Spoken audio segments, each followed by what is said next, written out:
Let's go through an example coding an ICD code. So we're going to look at a laceration of the forehead. And let's say that we have a 2 centimeter laceration on the forehead. I'm going to start in the alphabetic index of our ICD manual, and I'm going to look under L for laceration.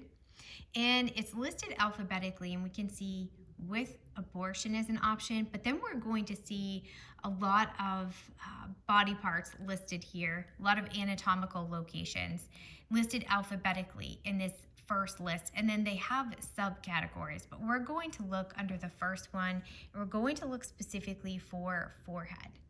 So navigating down, not on this page, so it's probably going to be on our next page. We have forearm, and then we have forehead.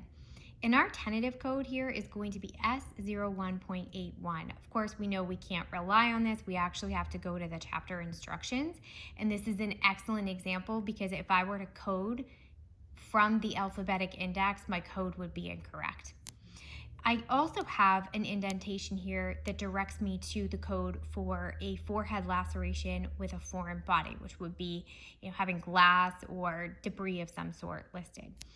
But we don't have that, so we're going to reference S01.81. And I'm going to flip to the tabular part of the index and find the correct page. And I'm going to navigate over here to my S01.8 category, and I underlined this for us, S01.81, and this does confirm that this is a laceration without foreign body or other part of the head. I always read the few codes above and below to see if it directs me to a different code so that I can weigh my options. This does appear to be the correct code, but remember, we always have to reference not just the code instructions or details that are listed next to the code itself, we also have to reference the main category instructions. So I'm going to go back to S01 and see what other instructions I might have.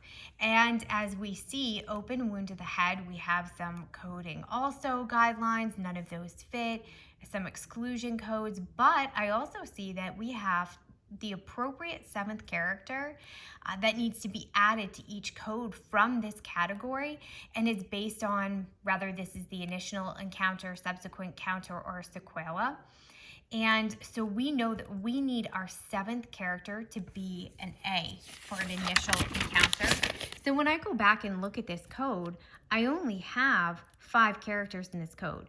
So my 6th character is going to need to be an X, which is a placeholder, and then my A code. So my final code is going to be S01.81XA.